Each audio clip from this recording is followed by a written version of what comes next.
Olá, nós vamos estudar nesse bloco a respeito das tarifas, de como ela é fixada, também institutos complementares com forte incidência de questões jurisprudenciais.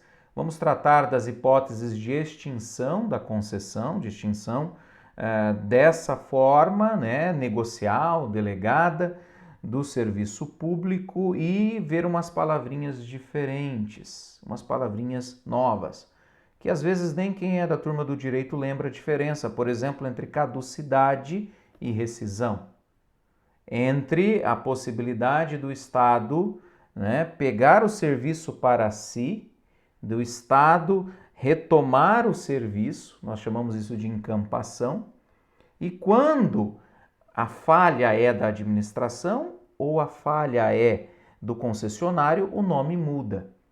Também quando o concessionário vai à falência, se extingue. Tudo isso são temas que, se você não estudar, vai confundir na prova e não é isso que a gente quer. Então vem comigo, pessoal, vamos lá. A tarifa é fixada pelo preço da proposta vencedora. Então, na licitação, nós vamos buscar a melhor proposta. Não necessariamente a menor tarifa, mas a melhor proposta, que pode combinar tarifa mais técnica. De repente, a tarifa do licitante vencedor é um pouquinho mais cara, mas ele vai oferecer muito mais serviços. E aí, lembra que o barato sai caro, a gente tem que olhar qual é a maior vantagem na prestação do serviço. Não olhando só o preço, mas olhando tudo, olhando a prestação do serviço como um todo, tá bem? Claro, a tarifa deve ser módica, princípio da modicidade tarifária, sim, mas ela é fixada pelo preço da proposta vencedora. E ela deve ser ainda preservada. O que é preservada? É manter o seu poder de compra, manter o seu poder monetário, porque tem inflação, tem aumento dos custos, insumos, encargos, tudo isso. E aí, pessoal, é importante que haja o equilíbrio econômico-financeiro do contrato. Senão você quebra o parceiro, senão você quebra o concessionário. E aí o Estado estaria se enriquecendo ilicitamente às custas do concessionário, o que é vedado, é proibido. Portanto, o equilíbrio econômico-financeiro, nós chamamos isso de preservação das regras de revisão tarifária, que estarão aonde? Na lei, no edital e no contrato. Olha que é amplo, A preservação da tarifa ou do valor da tarifa para não falir o concessionário tem previsão em lei, no edital e no contrato. E é por isso que o parágrafo 2º do 9º fala: os contratos poderão prever mecanismos de revisão, a fim de manter o equilíbrio econômico-financeiro. Esse poderão é deverão, deve ser lido como um poder-dever, porque se você não tem mecanismos de revisão, você não consegue equilibrar o contrato. Tá bem? Ônus e bônus. O contrato é comutativo, lembra? Ele tem ônus e bônus. Portanto, é preciso estabelecer revisões ou mecanismos de revisões de tarifas, que podem ser para mais ou para menos. É, professor? É. O equilíbrio econômico financeiro do contrato também pode baixar a tarifa? Também pode baixar a tarifa. Como que eu sei disso? Pessoal, a gente tem inflação, mas tem deflação. Se as coisas melhorarem, a tarifa baixa. É que a gente, como brasileira, a gente não está acostumado com deflação, A gente está acostumado sempre com o preço das coisas aumentando, aumentando, aumentando. Mas é possível que o preço caia também. E se caírem os custos, cai a tarifa. Tá bem? O que eu já vi sendo perguntado é esse parágrafo 3º aí, que já começa com uma ressalva. Ele começa com a exceção. Olha ali. Ressalvados os impostos sobre renda, é o imposto de renda, os demais, ressalvados os impostos sobre renda, os demais, criação, alteração e extinção de quaisquer tributos ou encargos, após a apresentação da proposta, quando impactar a tarifa, implicará na revisão dela para mais ou para menos, conforme o caso. O que é isso? Qualquer tributo que modifique a tarifa após a proposta gera direito de revisão. Qualquer tributo, vou repetir, qualquer tributo após a proposta que impacte no valor da tarifa implica na sua revisão, salvo os impostos sobre a renda. Impostos sobre a renda não geram revisão tarifária. Vou repetir, impostos sobre a renda não implicam revisão de tarifa. Por quê? Porque é exceção. O artigo fala ressalvados os impostos sobre a renda. Eu já vi questão sobre isso. Imposto sobre renda não gera revisão tarifária. E os demais? Todos os demais, sim. Imposto sobre renda, não. Ok? E o artigo 11 fala de outras fontes ou receitas alternativas. Para quê? Para favorecer a modicidade das tarifas. Então, no caso concreto, em cada contrato, atendidas as peculiaridades daquele serviço público, o poder concedente pode prever, em favor da concessionária, fontes provenientes ou alternativas de receitas. Isso está onde? No edital de licitação. Você já deve ter visto assim em rodovia pedagiada. Antes de construir, consulte a concessionária tal. Quer divulgar aqui? Quer publicar aqui? Quer fazer merchan aqui? Ligue para nós, ligue para a concessionária. O que é isso se não outras fontes de receitas ou receitas alternativas?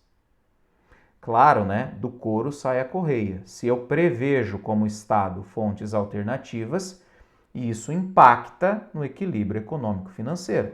É uma balança. Equilíbrio econômico-financeiro nada mais é do que uma balança. Aumentou o tributo, aumenta a tarifa. Salvo imposto sobre a renda. Gerei receitas, aí diminuiu o custo, porque eu gerei outras receitas. Reduz a tarifa. Aumenta a despesa, sobe tarifa. Diminui a despesa, diminui a tarifa. Como se chama isso? Equilíbrio econômico-financeiro do contrato. Ali as tarifas poderão ser diferenciadas, diz o artigo 13, em função das técnicas e dos custos. Lembra que eu falei? Eu falei exatamente isso há pouco, né? Que a tarifa envolveria a proposta vencedora, que pode ser o preço mais a técnica. Então a tarifa ela pode ser diferenciada de acordo com custos específicos de distintos segmentos de usuários.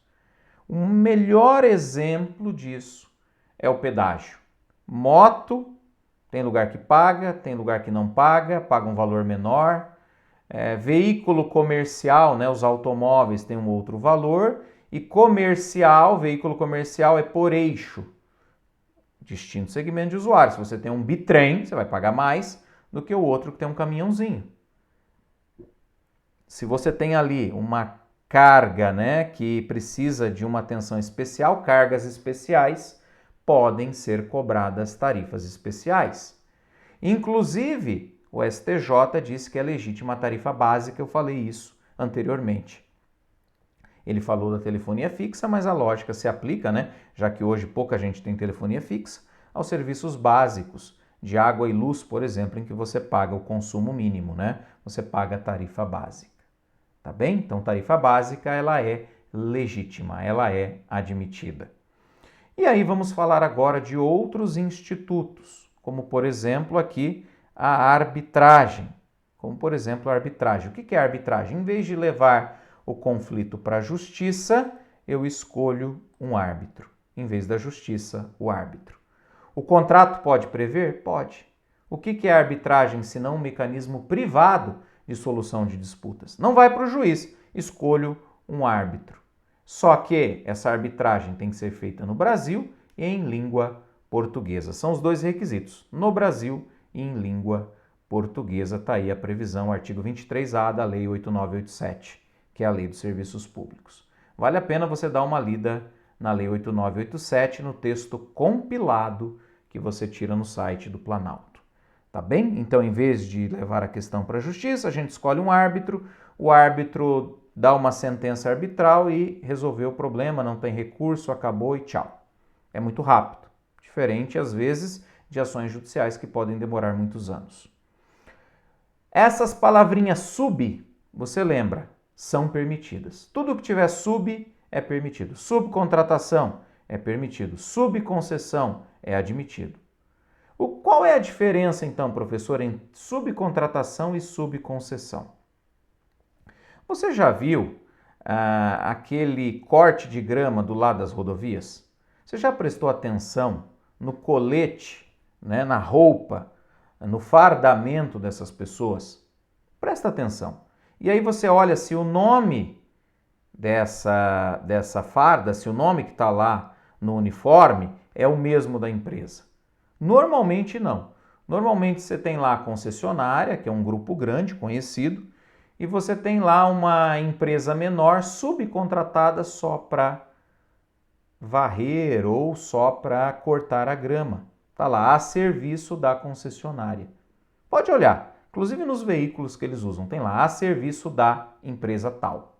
O que é isso? É subcontratação. Ela é permitida, mas a responsa é da concessionária. A responsabilidade é da concessionária, tá bem? E a subconcessão? Subconcessão já é mais amplo. A gente começa do menor para o maior. Subcontratação, eu contrato uma outra empresa para me ajudar aqui na prestação de serviço. Subconcessão, eu transfiro um pedaço da concessão para outra empresa. É transferir uma fatia do bolo, transferir um pedaço da melancia. Ela é permitida nos termos do contrato, desde que o poder concedente autorize. E não é qualquer autorização, não. É autorização expressa. E aí, diz a lei, sempre precedida de concorrência.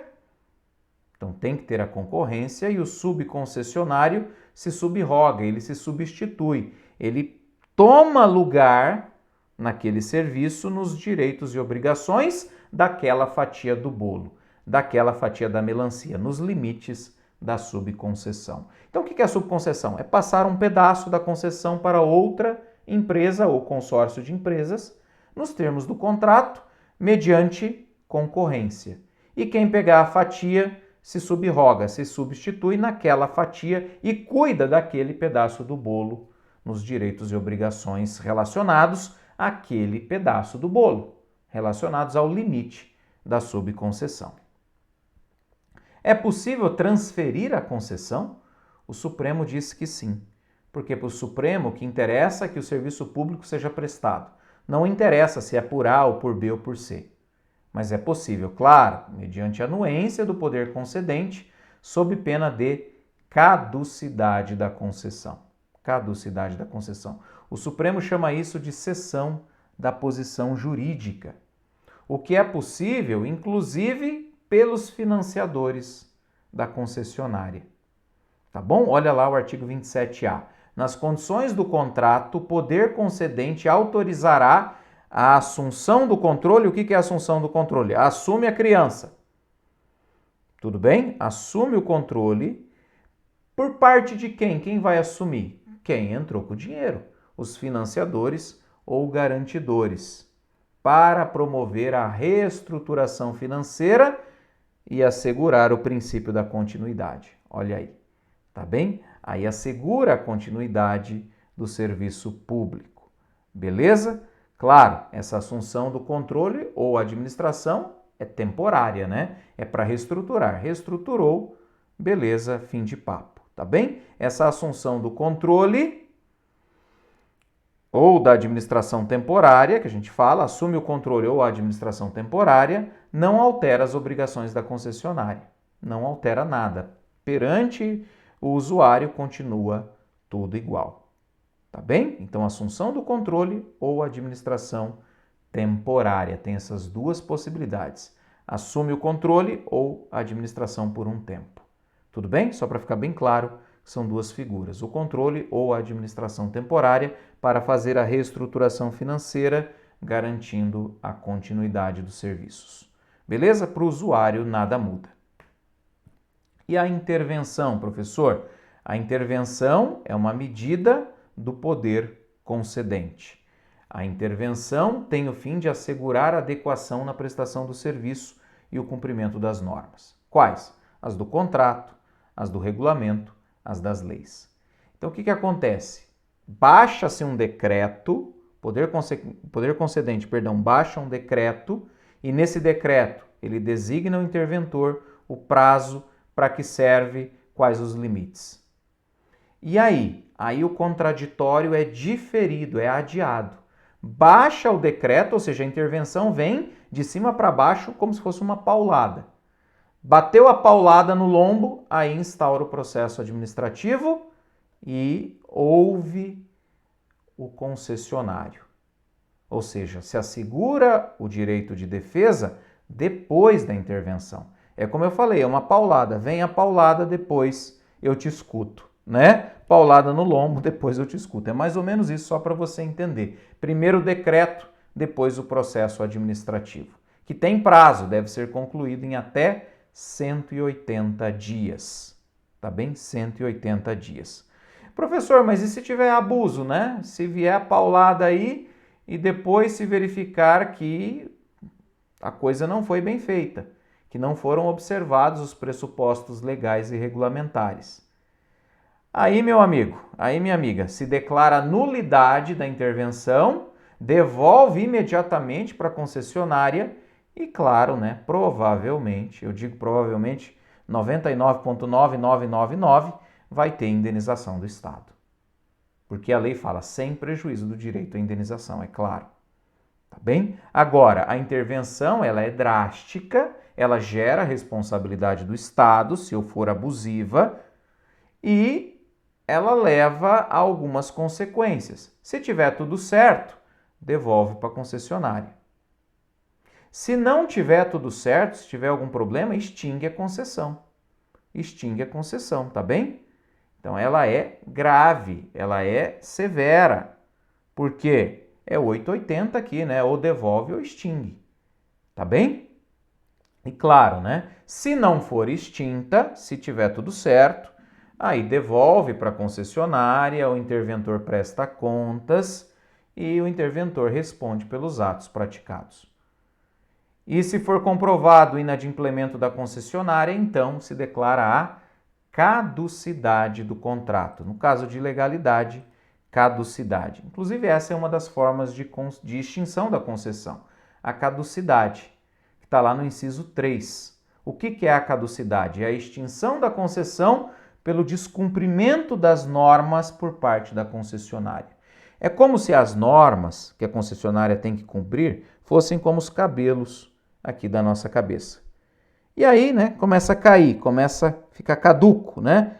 Descumpre, caem os cabelos, caducou, né? Eu sei que caducar tem outro sentido, tem sentido aí da pessoa que, né, não está mais bem das faculdades mentais, mas vamos pensar que seja isso. Caducou porque a concessionária não cumpriu as regras. Tem outras formas? Tem sim. Tem sim, vamos lá. Advento do termo contratual. Acabou o prazo, acabou a conversa. Isso aconteceu no Paraná. Agora, no Paraná, não está cobrando pedágio, mas logo mais vai voltar a cobrar. Por quê? Acabou o prazo. Acabou o prazo, acabou a festa, né? Acabou o termo contratual, acabou a concessão. Na encampação, o interesse público desaparece.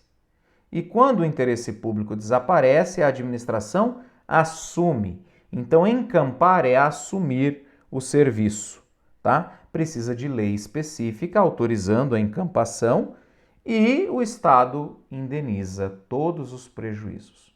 Então, encampar é o Estado assumir para si a prestação do serviço, tá bom? Porque não tem mais interesse público, beleza?